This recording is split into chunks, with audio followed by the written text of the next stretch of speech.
I want to thank all of you that logged on tonight for this, and also to Ben and the Aztron team for having me here and inviting me to give this talk. Achilles tendon injuries are extremely common, and it's a really exciting area of orthopedics because there's a lot of innovation happening with regards to surgical technique. The goal of this talk is to kind of talk to you a little bit about the history of Achilles repair, how this has evolved over time, and also where we are today. And these are my relevant disclosures. So a little bit about me. I'm one of the orthopedic foot and ankle surgeons at Emory. Did my residency training at Emory and then went to Duke for fellowship. Education means a lot to me. I'm one of the fellowship co-directors here for our foot and ankle fellowship and also one of the associate program directors for our residency. So Greek mythology is kind of a big deal right now with the Odyssey crushing the box office. So I thought we'd start with a little background on Achilles. So the picture here in the left is baby Achilles, and that's his mother Thetis dipping him in the river of Styx. And the story goes is that the water in this river makes you invincible. So she grabs him by the heel, dips him in, but naturally every part of his body becomes invincible except the heel. Fast forward to the Trojan War with this image here on the right. You can see he is a very famous warrior that plays a protagonist role in the war, and ultimately he is killed by an arrow through the heel that was shot by Paris, one of the Trojan princes. And this is probably what he looked like based on the descriptions. So, one of the lessons from Achilles in Greek mythology is that in the midst of greatness, we have to be aware of our limitations and our weaknesses. And, I think that really applies to the type of patients we see that get these injuries. A lot of times it's the weekend warrior, the middle-aged male who sits at an office all week and then decides to go play basketball with his buddies on the weekend. So, just an interesting tidbit. So Achilles tendon injuries were first described in the 1500s by a French surgeon. When you read his text on Achilles tendon injuries, there's a lot of really interesting things that he brings up. He says that it sounds like a crack like a coachman's whip, describes a depressed cavity that you can feel with your finger. But probably one of the more interesting passages is this here. And he talks about Achilles tendon injuries that have been cut by a sword, and that these wounds are really hard to heal, and that even after they've healed, when patients get up and walk around, that they grow ill and that the wound opens up again. So a little foreshadowing for problems that we still continue to deal with. Taking a step back, I think it's important to understand that not everyone needs their Achilles tendon fixed. There with advancements in functional rehab, there are a lot of patients who do really well with conservative treatment. It depends upon their functional goals, whether you catch the rupture early and really what they want. For the focus of this talk and the purposes of this talk, we'll focus mainly on surgical management. So the gold standard for repairing the Achilles tendon has always been an open incision, a 4 to 5 centimeter incision, either midline or slightly medial. You go in, debride the tendon edges, and essentially tie the tendon together. When you take a step back and think about tendons, their function is to connect muscle to bone. They take the forces of muscle contraction and transfer them to the bone, and then there's movement or motion. Now, there's many different ways this is done. What's probably most familiar to a lot of people on this webinar is the Krakow suture, which is shown up here in the top left. The top right is a gift box, which is a modification of the Krakow, where the suture is placed not at the repair site. And then as I did a deep dive into this, I mean, there's tons of different ways. There's whip stitch, locking whip stitch. The general concepts are the same here. You lightly debride the tendon, mobilize the ends, and then you sew them together. When you look at the literature, again, there's tons of debate, right? Everyone says that the way they do it is the best. There's all these biomechanical studies that show that this way is better than this way. And truthfully, all of these probably work well.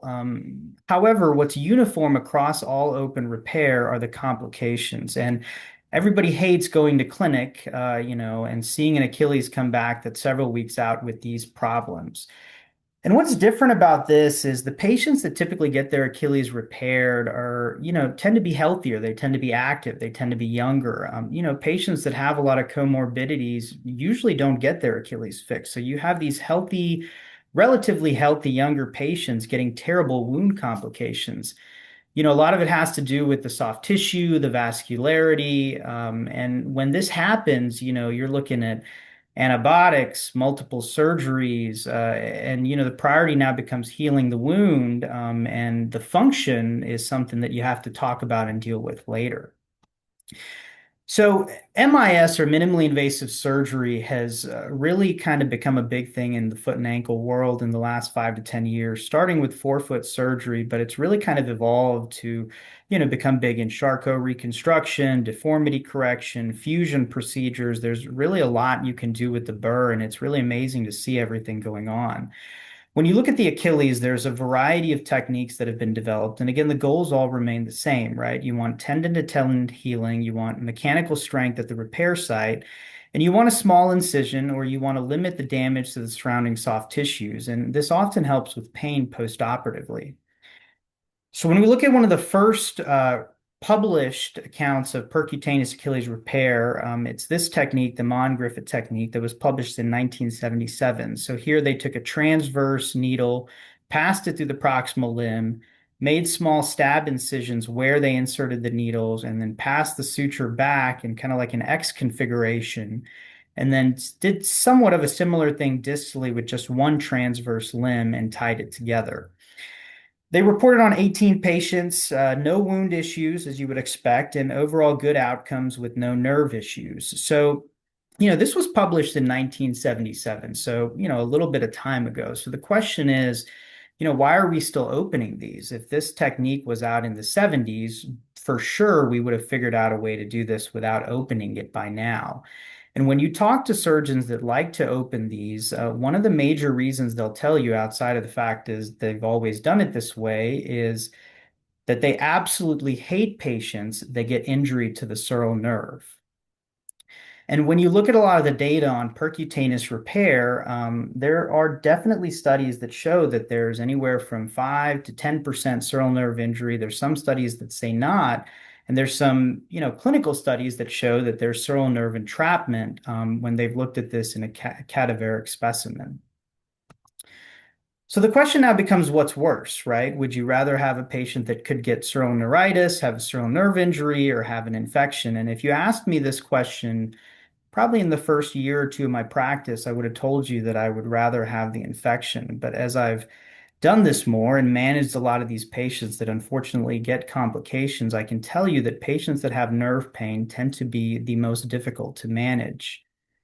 These are two somewhat fake Google reviews that are probably real out there and just not as reviews. But on the left, you have a patient that had an Achilles surgery, that had a wound complication, needed a washout. We treated it and is doing great. But then on the right, you've got a patient who can run. Functionally, the tendon did great, but they have sural neuritis, and there's nothing you can do to help that. So, I would make an argument, and again, this is my subjective opinion, that we can treat infection and wound issues better than we can nerve problems.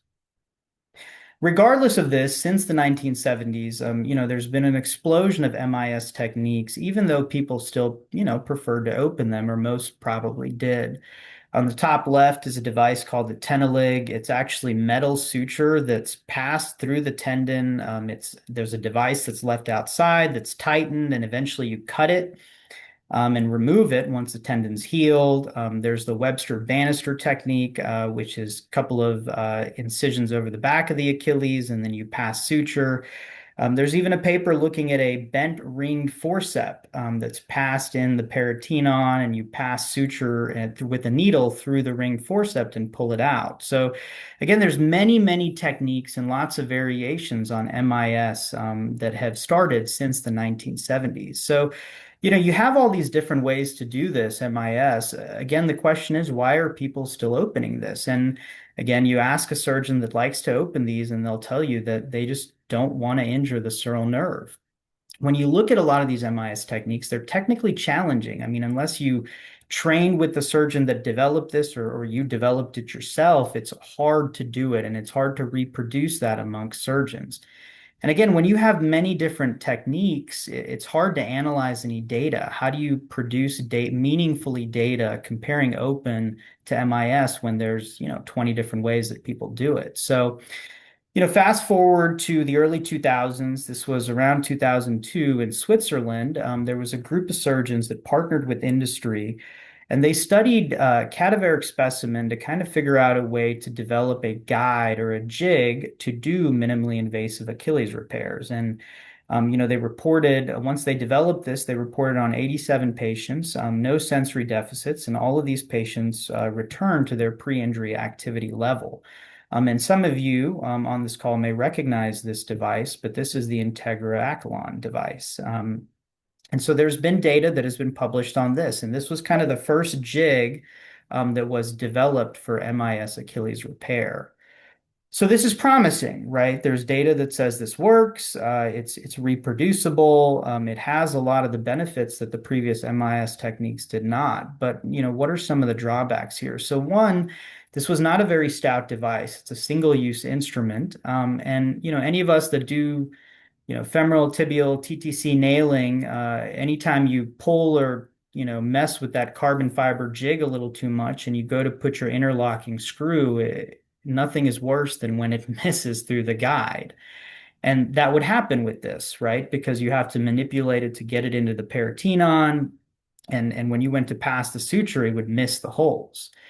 There's still the nerve issue, right? I mean, there's nothing you can do about that. You can't visualize the nerve when you're doing this. It's a non-anatomic design, so if you see what goes in the peritoneum, it's spread. It doesn't go in as well. And the other thing to think about is all three of these sutures are transverse, so there's no locking option. And then there's the cutout risk, right? What if one of them pulls out?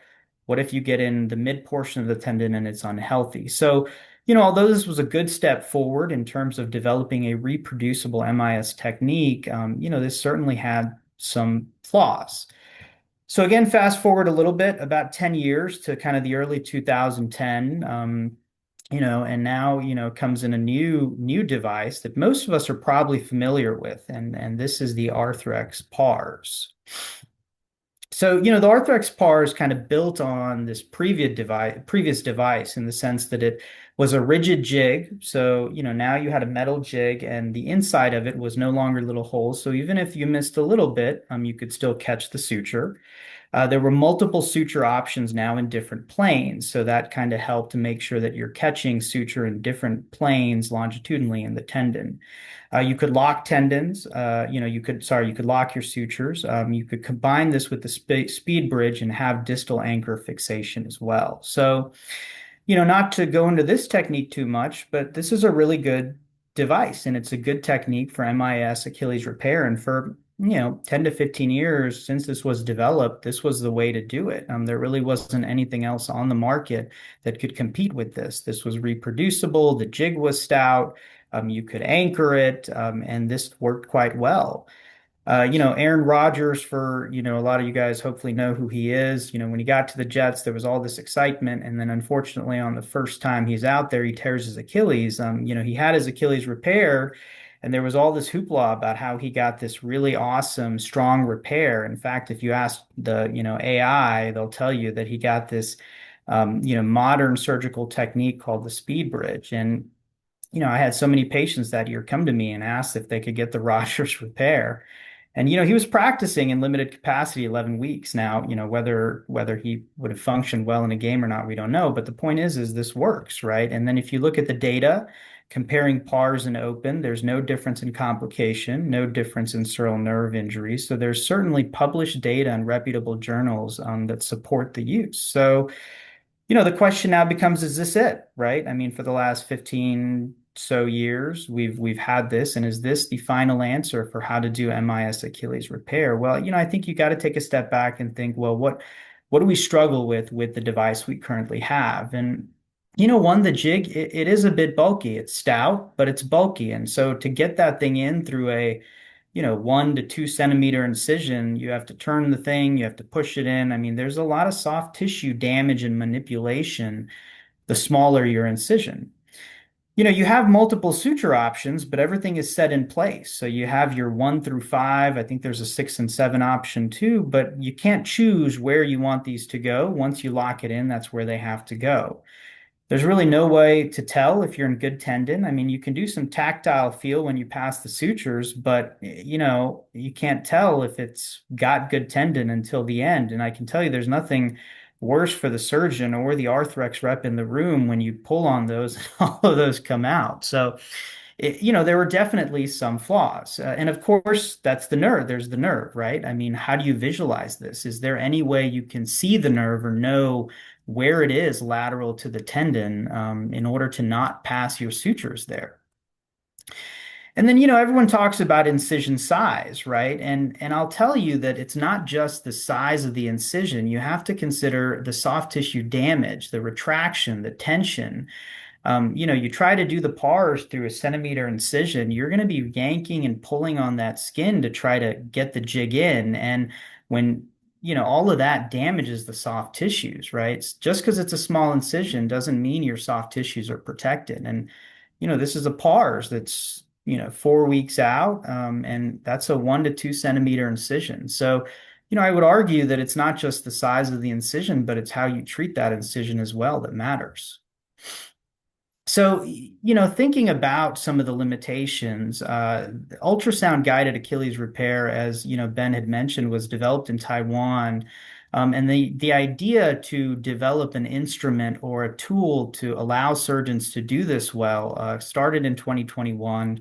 The creators who are here on this call, came to UC Berkeley, met with a bunch of orthopedic surgeons and kind of brainstormed ways in which they could turn an ultrasound MIS Achilles into a system that's reproducible, that can be taught and that can be useful for the clinical problems that the current device presents. This gained approval in 2025 as well with the FDA, so it's relatively newer technology. Again, we showed a lot of this at the start, but for those that may have joined a little later, I'm going to kind of go through this, right? The system consists of a grasper and then a telescoping needle. The grasper, the hook of the grasp, interestingly, fits perfectly with the needle itself. There's a button that opens the jaw of the grasper, and then you pull a trigger to close it.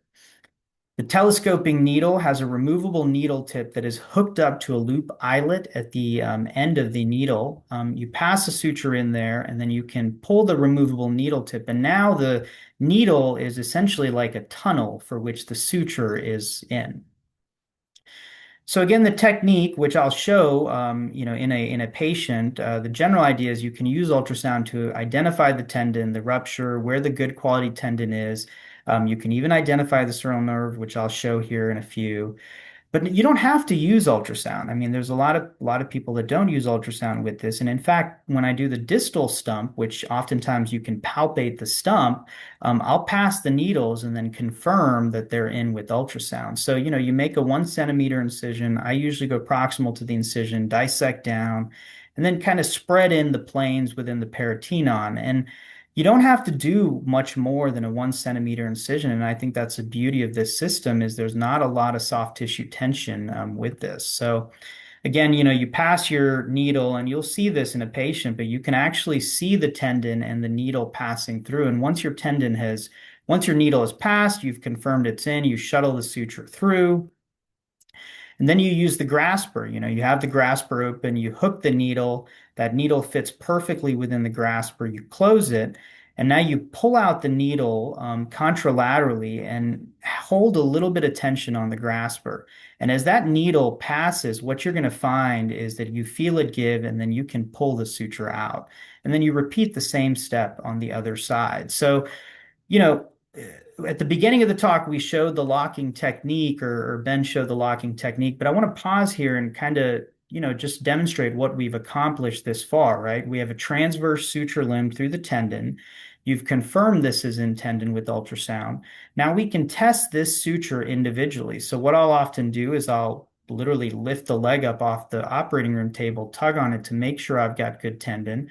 We've got a less than 1 centimeter incision with which there's no soft tissue tension on it, and we can visualize the anatomy. So again, going back to some of the stuff we talked about, there's so much debate, right? Like, do you use fiber wire? Do you use tape? What's your configuration? Do you want three transverse? Do you want oblique? Do you want a lock two? Do you want a lock one? Do you want to put it into the calcaneus, right? What this system allows you to do is get a suture through the Achilles through a small incision, confirm the anatomy, confirm that this suture is in good tendon, and then you can do what you want with it. I have done some three transverse limbs. We're moving to locking. I haven't docked in the calcaneus just because that's not typically what I do, but you can really do what you want with this, which I think is an important aspect of this system that is not present with what we have. So I want to show this video. I know it looks like there was a question. We'll come to that, but I want to show this video kind of demonstrating how this works in the operating room. So this is a wireless portable ultrasound. Again, we've already made our 1 centimeter incision. We've dissected around. So I'm kind of using ultrasound to identify where I want to go in with the needle. Again, you can identify where the sural nerve is and stay away from that. And now we're looking at the screen. And you can see the tendon is that round circle there, and I'll show it again here in a minute. You can feel it poke in. You can see the needle passing through, and you can again feel it as it goes out the other side. So there's a lot of surgeons who do this who prefer not to use ultrasound. But again, the benefit here is you can see it and visualize it. Again, we've passed this. So now what we do is, we'll pass a suture through that eyelet, pull the needle out and use the grasper. So again, this is an axial view from that case, kind of showing the Achilles here, and the needle passing through kind of the center mid-substance. And distally, what I want to show you here is this is the distal tendon. How you can tell this is the calcaneus. Bone is typically pretty black on ultrasound. This dense white structure here is the peritoneum. Sorry, not the peritoneum, the periosteum of the calcaneus, and this is the Achilles. And what you can see is we've got these, when you look at it longitudinally, we've got these three kind of dots showing where our three sutures were passed. So distally, I'll often pass the three, and I'll just check it with ultrasound just to make sure that, hey, I'm in the mid-substance of the Achilles. I feel good about this. And then I'll pass the sutures and grab them kind of distal, proximal to distal one at a time. So, just to show some clinical pictures, these are some of the incisions we've had. I mean, this is less than 1 centimeter, no tension on the incision. This is an example of a case where we've already passed the suture, and, we're getting ready to tie here. So again, you can do this through a very small incision, which I think is great, without a lot of soft tissue damage. So by no means am I an ultrasound guru. In fact, when I started doing this, I had no idea how to use an ultrasound. So, and I'll tell you, even as someone that has no idea, ultrasounding the Achilles is not exactly rocket science. Now, that being said, I think there's a lot you can learn to really apply when you do this. I sat with one of the non-ops that we have who does a lot of ultrasound, and I think a big place where this technique can be helpful is in musculotendinous junction ruptures. And I've done several now where, one of the challenges with PARS is you can't really do these because as you put that jig in, you squeeze everything, the sutures are passing through muscle. How do you get it into this tendon that is a little more superficial? And, what you can see here is on ultrasound, you can clearly see the muscle, which is this black structure here, and the tendon up here. This muscle is often described as a starry night appearance, based on the famous painting, but you can kind of see the muscle at the musculotendinous junction go away as you get more distal. So again, you can really use ultrasound to your advantage in more proximal tendon tears that you couldn't before. Now, this to me, I think, is the biggest benefit here. When you talk to people who don't want to do MIS because they're afraid of sural nerve injuries, you can see the sural nerve. That's the vasculature there. The nerve can sometimes be difficult to see. It has this honeycomb appearance to it, which again, it's hard to completely visualize on this, but as we scroll through, you'll see it sits right there adjacent to the nerve to the vessel. And again, when you do this, what you can do is take your ultrasound, kind of mark out exactly the plane in which the sural nerve is directly lateral to the nerve and try to simply avoid passing your needles there. Or you can pass your needles a little inferior, and you can even watch your needle go in under all of this to prevent true sural nerve injury. So I think there's a lot you can do with ultrasound that can make MIS Achilles a little better for patients. Again, this just got FDA approval in 2025, I believe in the summer, so it hasn't really been out for that long. I've had about 13 patients that I've done this on. No wound complications or needed to send people with oral antibiotics because I'm worried about their incision. We had a patient get a DVT. He did have a history of cancer. In hindsight, maybe could have put him on something a little bit more than just our standard. We had one of those patients ask for an extra refill of narcotics, but everyone else did not need any other narcotic medication. And about 3-month follow-up, which again, all patients are progressing fine. Obviously nothing ruins your research study or anything better than long-term follow-up. And obviously we're hoping that in this case that won't happen. But we do need long-term follow-up, right? I mean, we need to make sure that these patients do just as well as other MIS and open techniques and do some true comparison research comparing other techniques. Ultrasound is something new to me. I really want to kind of fine tune how I use ultrasound. And I think if you're going to do this, it would benefit you to spend some time with someone who can show you how to use an ultrasound well.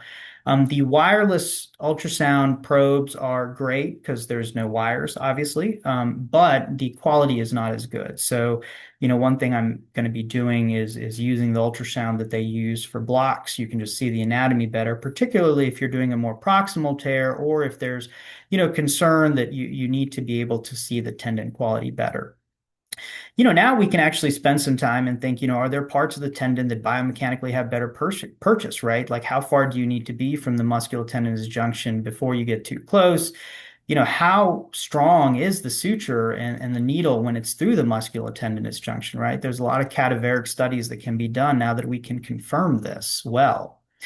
Some of the research that we're looking at, obviously patient-reported outcomes is one thing, but also patient perception, right? I mean, I can't tell you how many patients come to my office and ask for an MIS bunion. I don't do a lot of MIS forefoot stuff, but I get tons of patients that come to me and ask for that. And so patient perception is a big thing here. Opioid use is another thing, right? I mean, there's not a lot of soft tissue damage here. So, can we decrease the amount of opioids patients need by using smaller incisions? And then, of course, the standard return to sport work that we would look at. So, the question becomes, is this it, right? Now, is this the answer? And I would challenge, as with any new technique that I try or people try, is that you got to ask the new questions, right? How do we know which tendon's the best? How much distance do we need between sutures? Do we need locking? Is locking better proximal, distal? Like, what's the purchase like in a musculotendinous junction through MIS when you can actually now confirm that your suture is truly in the tendon and not a combination of tendon and muscle?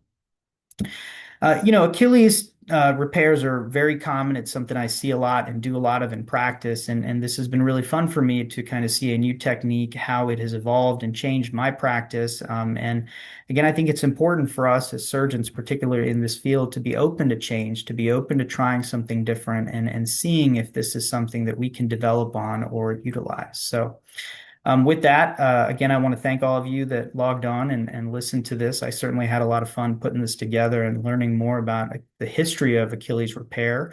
And I hope this was beneficial. So, I'll open it up to questions or any other comments that the Aztron team may have.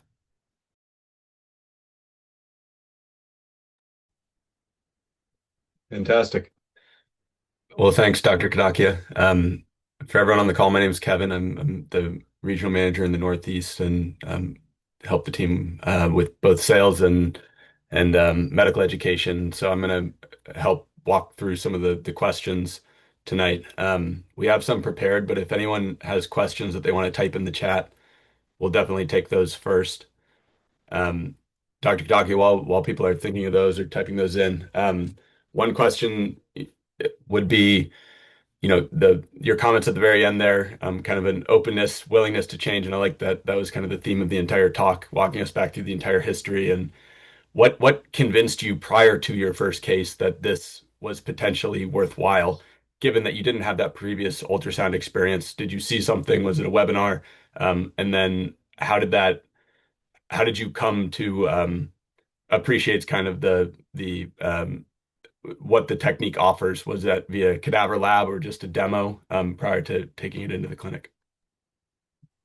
Yeah, no, that's a good question. I had heard of this kind of the ultrasound technique just through published literature. And then when FDA approval happened, I kind of looked into it to kind of read about it a little bit. We did a cadaver lab, and I think anyone that wants to try this technique, it's a good idea to do a cadaver lab just to kind of get your hands on it. But I think what really was beneficial was kind of how I don't want to say easy, but how it just made sense. I think that one thing that sometimes can be tricky with the other MIS techniques is there's a lot of little nuances of you got to push the tendon down, pass one to hold the tendon in, and there's a lot of little things that you kind of got to learn to use it well. As I've taught this to fellows, I've found that fellows can pick this up really well. And I think that obviously we have awesome fellows, that's one, but two, that also goes to the technique itself, right? Being something that can be taught, that can be reproduced well. So, um, yeah, I mean, hopefully that answers your question. But and then, as we did it in patients, we found that this didn't take longer. It's not like, these repairs took much longer than a standard PARS would or an open would. We got faster as we did it. Obviously my experience with ultrasound is I'm at the very novice level, but I'm hoping that I can get better as I do this more. So. Yeah, I thought the images you showed around ultrasound and kind of the technique you described how you're doing in the proximal stump, using it to place the needles under ultrasound as you showed in the video, and then in the distal stump, confirming the placement given how well you can palpate, the distal tendon. Um, that especially the image there, the longitudinal view with the three the needle passes through the midpoint of the tendon. I thought that was quite an awesome image. Is that something that you were doing from the first repair, or is that something that you evolved over time with the 13 to get to that technique? I initially, when we started, I was passing them individually and checking each one with ultrasound, largely just to obviously confirm, but get more comfortable using the ultrasound and the technique. So that passing all three for the distal stump was definitely something I started doing after I got comfortable with the technique. Very cool. One thing that Ben mentioned at the top of um, the webinar that we're pretty excited about at Aztron is the colored suture. That's relatively new, like within the last couple of weeks. You did show the one image, that was with the older suture tape where you had the blue and a couple of the loop sutures. Can you just comment on suture management in relative to other techniques like PARS or Yeah. even open repairs? I haven't had an opportunity yet to use the colored suture. I'm excited to use it because suture management is obviously difficult. I mean, I think anyone that's done the PARs on this call can, attest it's hard. You have to manage the sutures. I typically have a Mayo stand on one side, spread them out, try to keep them organized with hemostats, kind of like we did in that surgical picture. So, the suture management aspect of it is a little technically, you have to pay attention, obviously, which you should be, but to what the sutures look like and where you pass them. I think the colors will be helpful. So, particularly having a stark contrast between colors, the light blue, the white, and the black will help. I found that with the PARs, sometimes when you have a striped, whether it's a blue or a teal, can get tricky. So there is some suture management difficulty, but it's certainly something that's manageable and it's not new to this technique. And I'm assuming with the colored, it'll be easier. So. Yeah. It's certainly been easier for our team to help kind of run the back table and help the group in the OR. Just calling out blue, black, or white is quite a bit simpler than what we were doing before. So we're pretty excited about that. Um, You had mentioned a couple of times the personalization or kind of the ability to customize, I guess, the suture trajectory and come at the tendon in several planes. Um, and that being, obviously different than the early jig-based systems and even slightly differentiated from the newer ones. Um, do you think that contributes to strength of repair? Have you seen that in any of your patients as you're, obviously, getting to longer term outcomes now with some of those patients, but can you compare kind of strength of repair and how that feels as you're closing that tendon down, compared to some of the earlier techniques that you're using? Yeah, I almost primarily did either open or pars prior to starting this technique. And the repair itself, when the pars works great. I mean, it's like I said, it's a good system. And for those that use it, there's nothing wrong with it. I think it works well. I tell patients that, one of the questions here is what I tell patients. I mean, I typically, tell patients that, hey, there's a bunch of different minimally invasive techniques available. There's whether it's there's some debate as to the risk of cerebral nerve injury or not, but the literature is mixed on that. In terms of post-op, I don't do anything different. In terms of like how strong the repair feels, I would say that the repair feels just as strong as an open or a PARS repair that works. I don't think at least in my opinion here, is that this is a stronger repair when the others work. I think the benefit here is the technique, right? The ability to use ultrasound, to do proximal tendon injuries, to visualize or at least have a general idea of where the sural nerve is. And to confirm that you're in good tendon with each pass instead of passing all six and pulling it out and then all six pull out. So I think that the advantages to the system are not solely the repair strength, but more so the technique advantages that come with it. And that can lead to strength improvement when you're getting good suture through good tendon. Very good, Kadakia. I do want to follow up on the question. Very good insight. So one question that we got from the audience is, what have the patient communicate in post-op that is different versus your previous approach after using the latest MIS TendMIN approach? Yeah. I counsel patients that I tell them that that we have a new minimally invasive system to do an Achilles repair. That I tell them that the configuration or how the repair is done is similar to other techniques in terms of the suture passing, right? You get suture through tendon.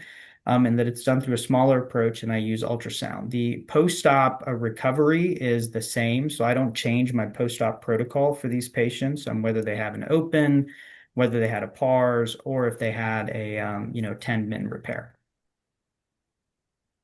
Got it.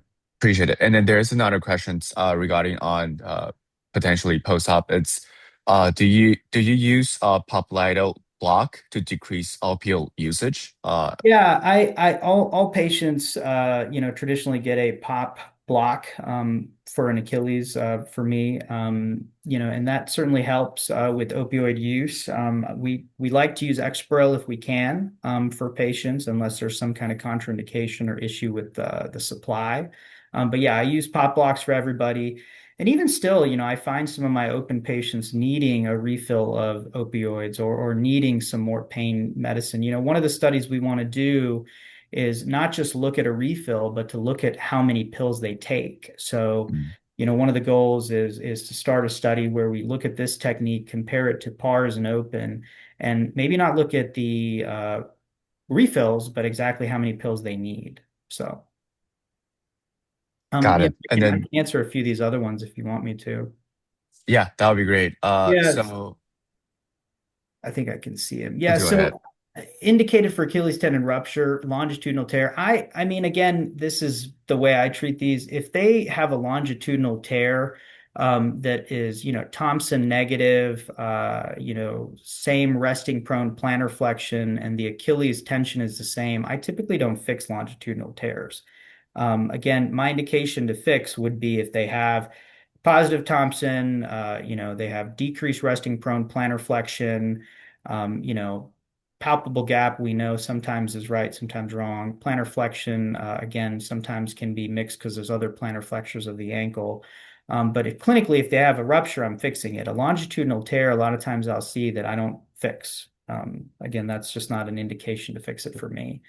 Would I use this technique for Haglunds? I don't do MIS Haglunds. I think there's, again, a lot of people that do, and I think that's great if you're good at it. I tend to open my Haglunds. But that being said, if you did a Haglunds, you could do this technique, right? I mean, all you need with a Haglunds, if you're doing it MIS, if you're passing suture proximally, you can do it with this, right? The technique allows you to pass suture through the Achilles tendon and confirm it's in good tendon. So anyone that does MIS Haglunds could certainly use this technique.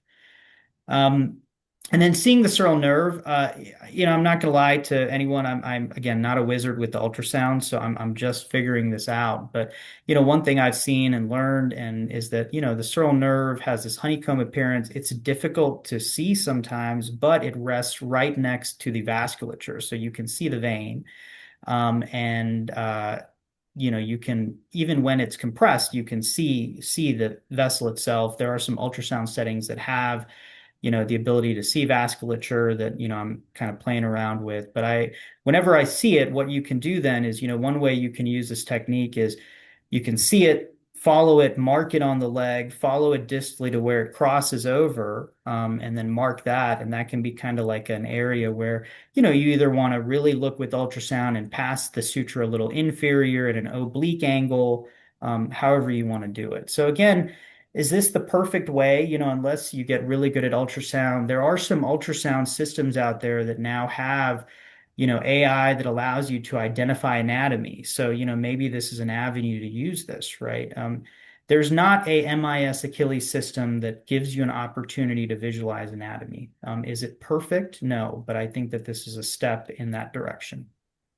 I mean, for the audience, what would you suggest them, or what's your experience on getting up, and then what would you suggest them or recommend them to train, or what will be the material that you will look into to kind of pick up using ultrasound from your past experience? I think that if you're interested in doing this, getting in the lab and just doing a cadaver, with the ultrasound. Again, when I started this, I had never really touched an ultrasound, I guess, until medical school. I guess maybe we did it in medical school. I don't know. That was a long time ago. But when we got in the cadaver lab and used ultrasound, it's really not hard to find the Achilles. And take it from someone who has no idea how to ultrasound. So I think if your goal is to use ultrasound, which I would recommend at least people try when they initially do this, is to do it in a lab and just kind of play around with the ultrasound to find the tendon.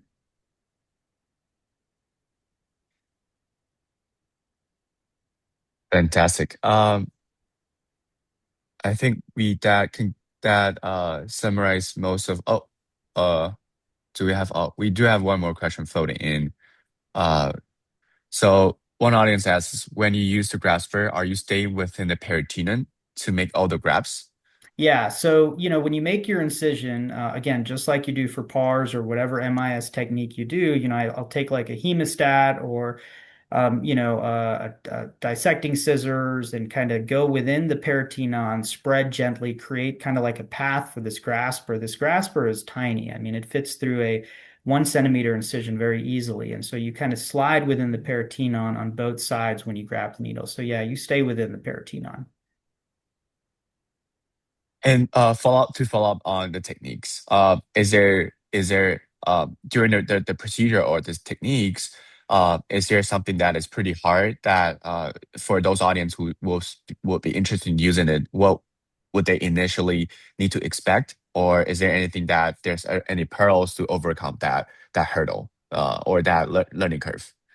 I think the one of the hardest things initially is when you pass the needle and you have the grasper is how much tension do you hold to kind of confirm that the needle has passed the grasper. Now you have the suture, and that takes a little bit of feel. Now it's not too hard proximally, but distally, where there's not a lot of real estate for the needle to pass, Sometimes if you get too aggressive pulling the needle out, you can pull the needle out completely before you grab the other side. So that's where, as you've done this a few times, you'll kind of see that that grasper hooks the needle, and you can, as you move that needle very slowly, you'll feel it give. And I think that that's probably the one thing that I thought takes a few times to pass it to get really comfortable with it. And I think that's more of a problem for the distal stump, again, because it's narrower, right? So you could easily pull the needle out through both sides if you go too fast.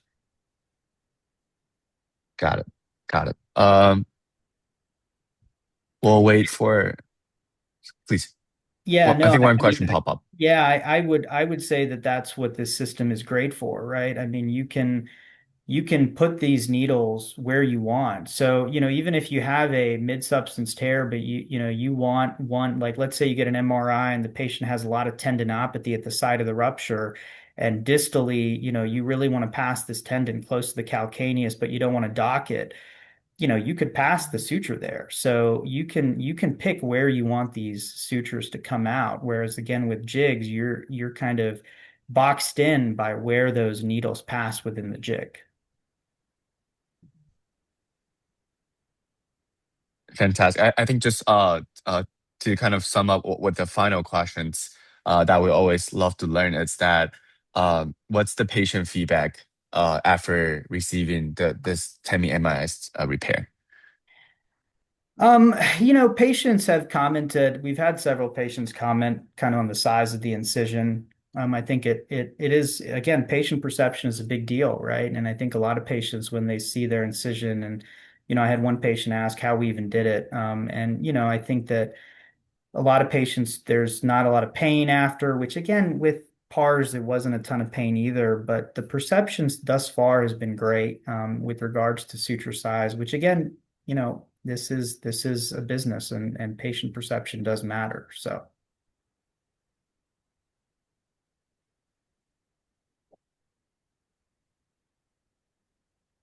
Got it. That's perfect. I think there's just final question floating in. Can you just answer that, and then we potentially will close it up? yeah, so I feel so I have gone primarily to using TendMIN for all of my Achilles tendon ruptures. Again, I with this system, you can pass a needle, you can see it. I think the biggest advantages that the other systems that are available don't have is particularly as you get more proximal. So when you get closer to the musculotendinous junction, with ultrasound, you can really see the planes between tendon and muscle well with this. So I think that proximal tears that I normally would have always said, "Oh, I got to open this up." I feel more comfortable using the TendMIN system.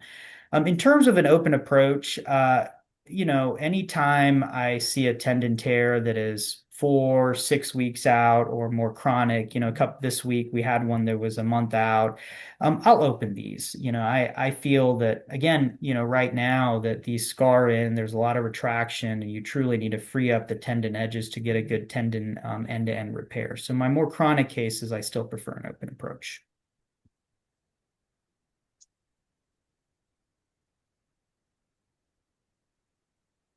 Got it. Thank you so much for well, thank you so much for Kadakia for sharing such a great insight about the history and then the techniques and the pearls and then uh this, very awesome outstanding outcomes and then very great discussions. Just some of the housekeeping just about the upcoming events. So we'll be at AOFAS at booth 927. So please feel free to join. And we'll have another webinar with Dr. Ellington coming up. But thank you so much, Dr. Kadakia, for the talk today. It was fantastic. Thank you so much again for sharing such a great insights and your experience. Thank you. Thank you so much for the webinar. And with that, we'll conclude the webinar today. Thank you all for joining the call. Thank you so much. Thanks, guys.